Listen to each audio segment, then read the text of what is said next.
I looked at it the first time, it was a pretty boring topic to look through because it doesn't really have any information right now. Because it just happened on October 5th. Canada joined up with 12 other countries, and it's a partnership. And I think it's going to replace the North American Free Trade Agreement, like NAFTA, as you mostly know what it is.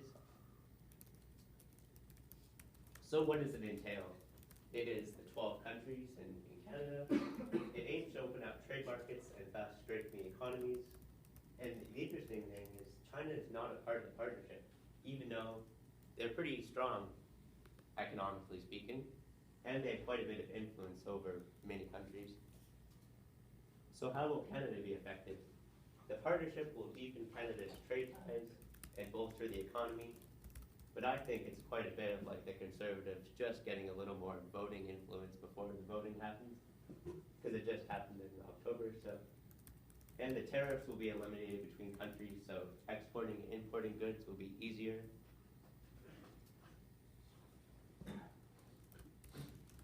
So back in 2005, the 4 countries started out. It was Singapore, Chile, New Zealand, and Brunei, or one of those countries, I think. It started out as a couple countries, and then they were just doing trade alliances. But then the USA found out about all this, so then they joined up too.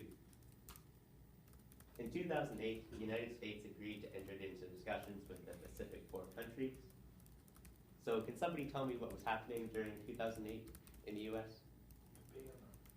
Election? Yes, Obama got elected in 2008. And they had a big recession, which devastated them. But this helped them to get back, I think, quite a bit. The future certainly looks bright as it breaks down many trade barriers, as mentioned before. The tariffs that used to hinder exporting and importing will be eliminated for all the countries, so they can trade goods such as dairy products, oil exports, imports.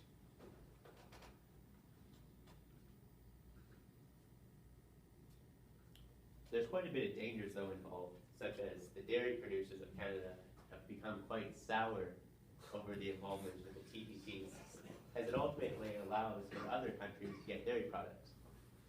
So here, actually, protesters brought all their cows down to Parliament, and they were walking them around, all around there, and they were just dropping milk everywhere, right in front of the Parliament.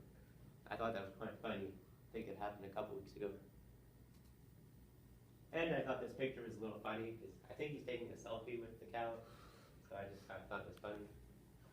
And the dairy producers, they can't milk the profits out of everyone anymore, because they used to be able to send out all their dairy products, milk, cheese, eggs, to different countries, but then they had to pay, the countries would have to pay quite a bit of like fees, tariffs to get their products. But now the agreement restricts all that, so they don't have to pay those.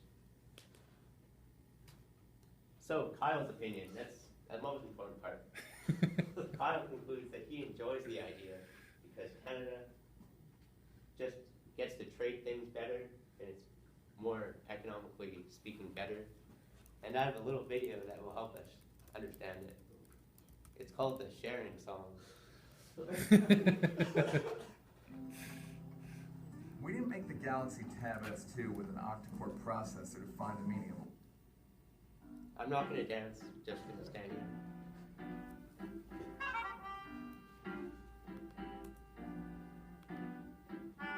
It's always more fun to share with everyone. It's always more fun to share with everyone. So I think you guys get the point. I'm not going to play the whole song. I was actually getting into it. You were? You want me to keep playing it? Yeah. Okay. No, I'll just go back. So the end. Now that Canada is part of the TPP, they can share their products without being restricted to pay tariffs on everything. So it works well for everyone. The end.